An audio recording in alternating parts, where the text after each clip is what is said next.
All right, so the people have been asking me what's going on, Niche, what you been up to. Um, there's so many layers to this question. So many layers. What has been going on? I spent about a week in Thailand and I have not done that vlog for you guys yet, but I will. The reason why I haven't is because it was so hard to leave Thailand and come back to India that honestly, looking at the footage of all the fun I had makes me a little sad. So I'll share that when I feel excited and called about it. But I spent a month in the Himalayas. Um, it was beautiful. It was lovely. It was inspiring. The internet wasn't like super great there all the time, but I was just away and just stuck in these very beautiful, rainy, cold nature spots. And I will share some photos with you guys. I hope you like them. But yeah, I'm going to share some photos of me in the Himalayas because the beauty that resides in the mountains it curated a different level of peace for me. And it's a place I'll always go back to visit. I probably won't wait so long in the year to go because I went in like September, October, and it was just too cold for my liking. What's been going on now is I have decided to move to South India. I was just really craving a different pace than what's in North India, and it's a 10 out of 10 for me compared to North India. I definitely like the vibe, the food, the spices, the network, the everything more than North India. Yes.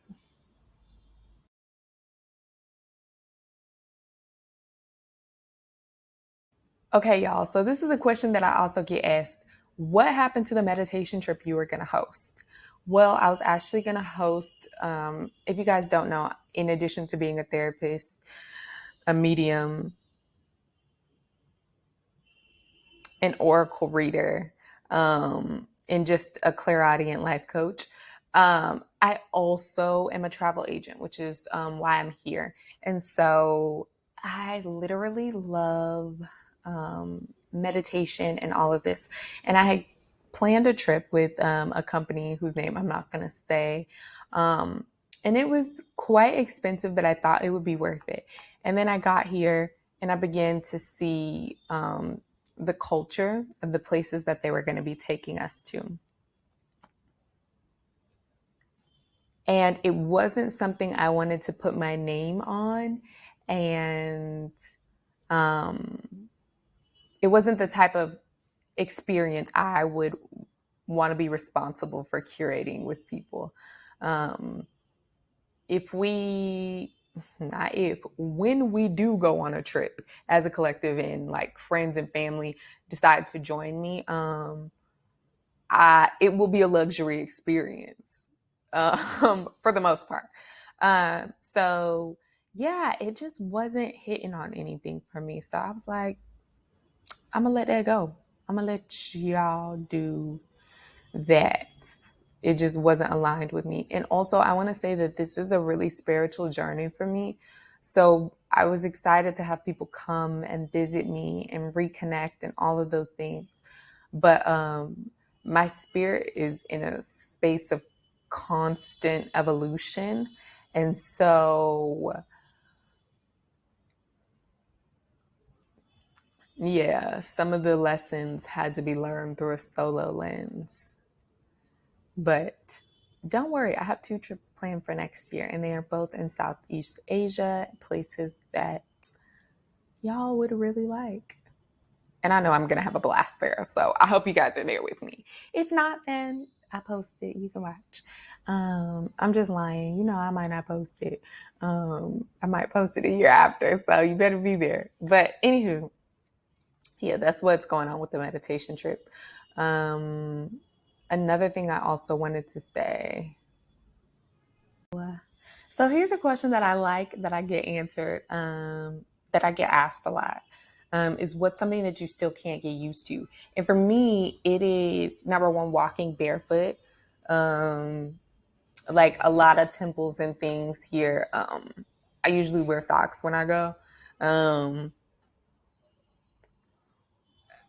I think it's just the germaphobe in me. Um, and also like the texture of different things on the floor. I'm fine with walking in dirt, walking in grass. But if it's a floor and I know it's supposed to be clean, I don't like, that's not really a part of my ministry. I have to sit that part out. Another thing that I still can't get used to here is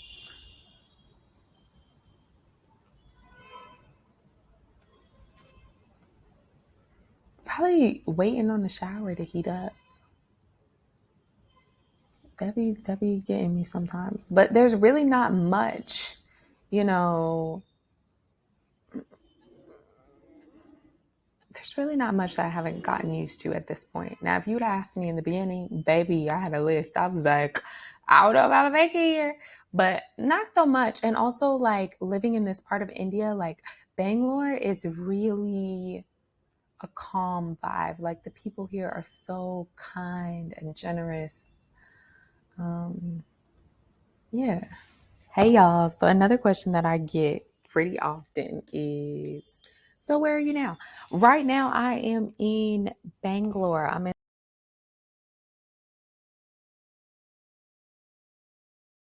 in South India and it's gorgeous here. It rained like the first 2 weeks I was here, but it's November and still sunny days. I think the weather is usually on average like high 70s, low 80s. The only time it's like a little chilly and it's not even that chilly is when it rains. Even then, it's still in the 70s. So it's a 10 out of 10 for me. It's really close to Goa and Kerala. And I think you probably would have to take a flight to Pondicherry, which I might do in the coming weeks. And I'll definitely share that with you guys. But that's where I am right now. Oh, this is a question. Do I like India? Um, I love what it has done for my healing process for this version of ascension that I'm in right now. I love the lessons I've learned. They haven't all been easy, but like um, the deepening and the releasing of how I was operating in my ego and just the things in life specifically that operate in ego, that's been really helpful. Do I like India? Yes. Do I like North India? No, wouldn't recommend. Not my favorite place. Um, Definitely with the rope tomatoes. If you have to go to North India to see the Taj Mahal, see some of the other beautiful things there, I would sightsee and go on about your business. Yeah, South India, I do enjoy the vibe here. It is very much so relaxed. Um, the area that I'm in Bangalore, there's so much to do for young people. Like there's always like a meditation ceremony that's literally all I do here is different types of meditation. There's like game nights. It's just always fun. They tried to teach me how to play poker. That wasn't really a part of my ministry because putting up money and I don't know if it, yeah, it just wasn't for me. But like I've learned so many cool games and just like fun stuff, just really fun, great people to hang out with. So yeah, I do like India. Oh, South India. Listen, the food here,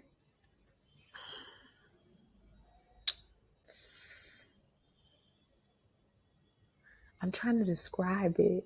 It's so it's so passionate. It's so packed with flavor. I do eat a lot of the same things because I'm vegan, but their dosas actually have me in a chokehold, literally, and peanut chutney. I don't even like peanuts, but the peanut chutney, top tier, top tier. Um, yeah, and the cooking classes here are a lot of fun. I enjoy them quite a bit. What have I learned since being here in India? Well, I can tell you what I have not learned. The first thing is Hindi. Um, I just really stopped practicing after I like asked for no cheese and they sent me to the bathroom at a restaurant. I was like, we're just gonna have to adjust the mission a little bit there. Um, which is interesting because I learned the chants for yoga really quickly. Um, it was almost like, you know, those were really easy to grasp for me, but probably because there's body movement with it rather than like the semantics of understanding someone's accent versus them trying to understand mine. Um, the first thing I want to say I learned kind of is patience. Everything about living in a foreign country requires patience, from food delivery to grocery stores to Ubers, all of that. So that's one thing that is consistently developing um, within me. The second most important thing I probably learned was breathing. Um, because of the different yoga meditations I do and the different yoga classes and the different meditations I do, I've learned what breathing techniques are best for each situation, right? And I know that if I am stressed with something, I know now that if I'm stressed with something or, I'm having a hard time focusing, how I can switch my breathing techniques to better support my brain function during that time. I think that's top tier. And that's the one thing I'm most excited to teach about and to share with you guys. As I master it, I will definitely share with you guys. Yes. Um, what else have I learned? Ooh, I got one. Sorry, y'all, my eye. Another thing I learned here is about the culture of gurus, um, practitioners, teachers, masters, whatever you want to call them. One thing that I have learned consistently throughout my time here in India is that I have seen a lot of people list themselves and classify themselves as this, and they've read the book, have lots of education on the subject, but they haven't been called to that life. And it shows, like, they have the skills to, I'll give an example. So maybe they have the skills to do Reiki, to do some type of massage art, right? And they can tell you exactly what part of the nervous system it fixed and how it works for you. But when you go, there'll be an off feeling. And I also like sit in and listen to a lot of like gurus talk about different things. And there's always an energy, a passion, I almost want to say it's like chemically, like in your DNA that's missing. Like the message is there, but then there's like no passion, no feeling behind it. Um, and so it led me to be really conscious of the message that I'm receiving, right? And what I do with it. Because sometimes the message is there, but they aren't practicing or aren't anointed in the way that they think they are. So that's definitely been something.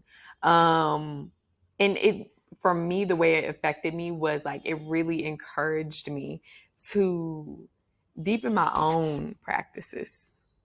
Um, and to also, I think it gave me a lot of solidifying the confidence of the divine being, not only that I am in this moment, but that I'm becoming. Because you can't teach energy, you can't teach connection with people. It's either you got it or you don't. And some of them don't have it. Anywho, another thing that I learned, again, I cannot stress this enough, but it's also like this in the US because you'll see it on Twitter and Instagram and all of this. But I visited this beautiful Satvik retreat and spa in northern India, and like it was a lot of US people and like other foreigners. And it really felt like a cult. So I think that's also something that I've learned since being here, is realizing that certain spaces are for people who are, maybe more followers than leaders. It just gave vibes like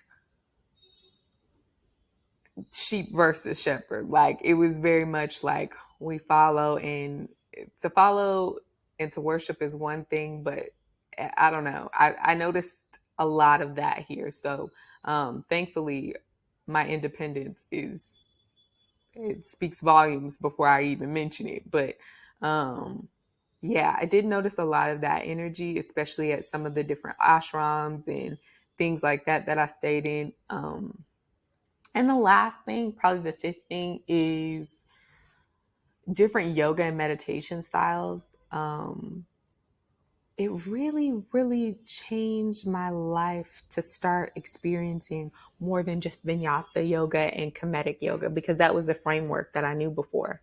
And so I remember when I first started doing um, Kundalini yoga, and it felt like it awakened something deep within, like my soul, my DNA.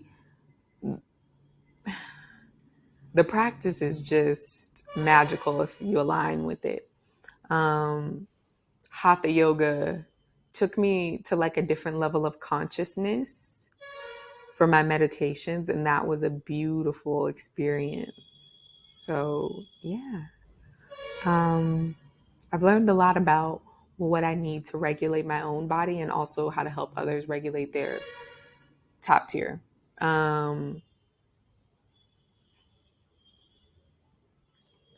Yeah, there's another type of yoga I want to tell you guys about.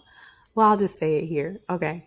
Um, as much as I love being in community yoga classes, I also realized with some of the like effects that like Kundalini yoga had on me, like doing your own solo practice, nude if you can, brings a different level of awareness, safety, and peace. Again, I wouldn't do that around just anyone just because people are weirdos.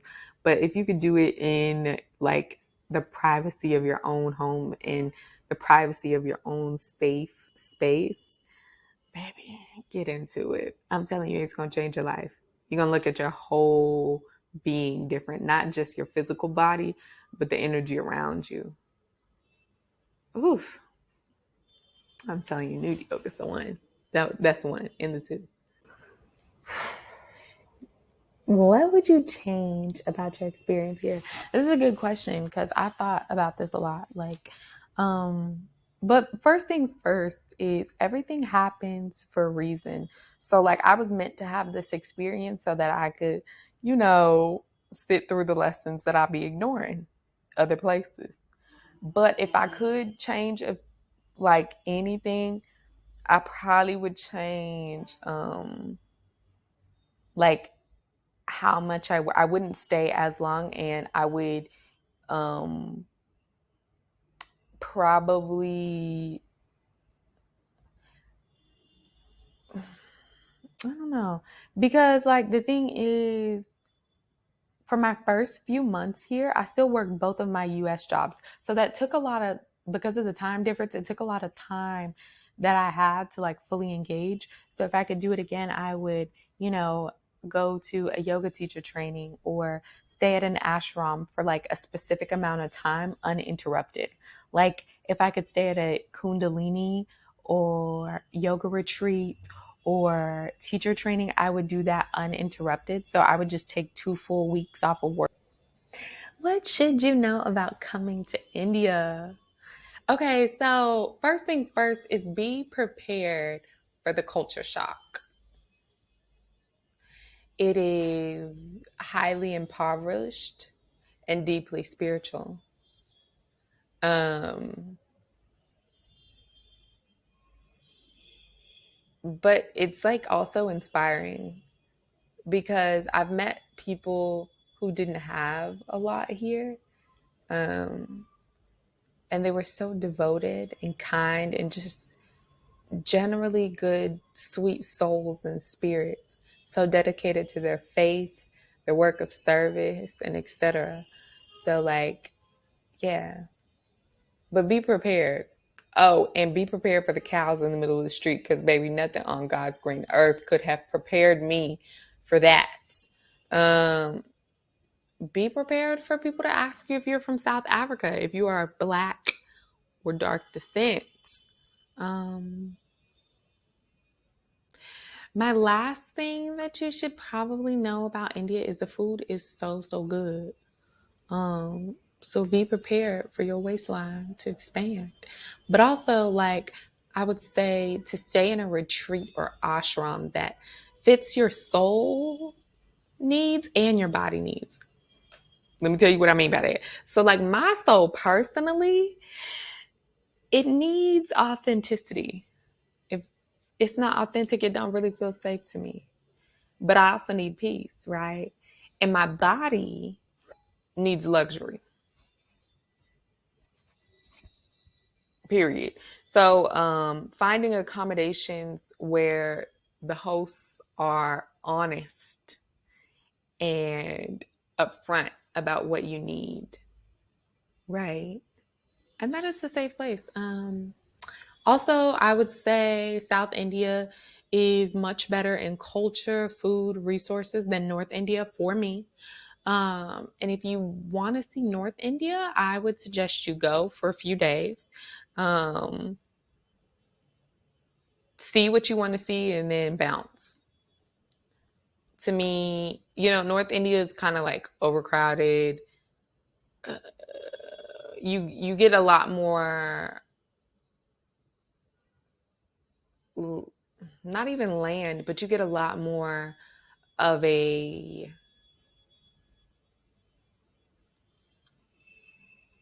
different environment here. Like you can go to the beaches, the mountains, everything's here in South India. Um,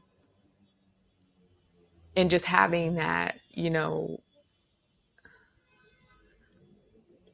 balance in both is really, really helpful. So again, South India is a 10 out of 10 for me, but that's just me. All right, that's all I have for now because it's getting kind of long and I'm kind of tired.